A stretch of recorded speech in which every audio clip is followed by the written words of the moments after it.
ITU-T Study Group 15 is responsible for standardization of access, transport, and home networks. In the access, this is the wires and fiber access to your home.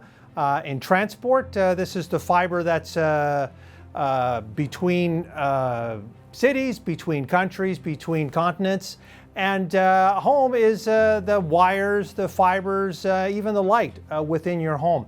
Now, we've had a lot of progress in Study Group 15 on topics, standardization in these areas. And I'd like to give you a little bit of an overview of what we've done recently.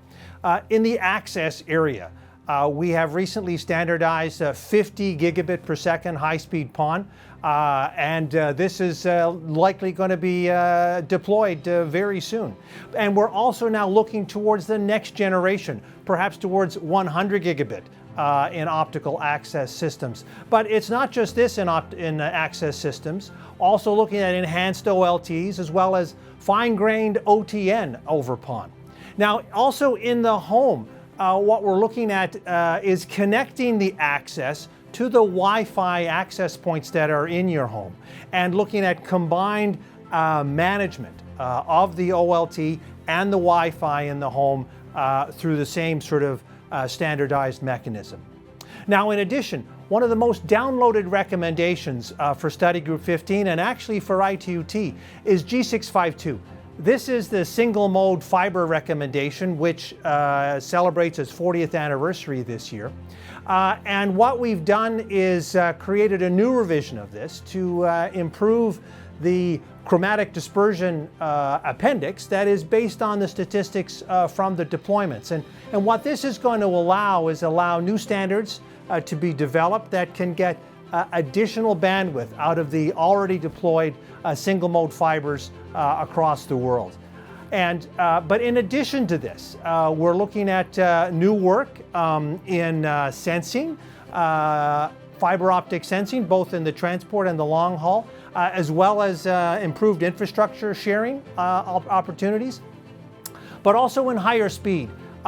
There's newer higher speed coming up that we're looking at the optical aspects, specifically the transmitter qualifications for 800 gig. And speaking of 800 gig, we recently standardized, optimized mappings for FlexO for 800 gig Ethernet. And so this is really driving forward that higher speed transport and looking now at beyond 1 terabit mappings for both short reach and long reach applications. There's lots of push for this larger speeds that we have, but also for accurate timing all across the networks. Networks can now provide a backup for satellite-based synchronization and time distribution, so you can have this PTP-based synchronization across your transport or your access network. But in addition, we're looking to define and expand the role of synchronization as a lot of the networking moves into the data center. We're looking to apply those synchronization frameworks and profiles to the data centers. Now, pulling all of this together in support of what a lot of people are talking about, AI networks, really the underpinning of this is management functions, network management functions that we've defined for all of our transport standardization within Study Group 15. And in order to provide this consistent information models, we've developed these as well as Yang data models for transport networks that can be used to train those AI networks that will look to try to determine the metrics and understand the service options in your networks.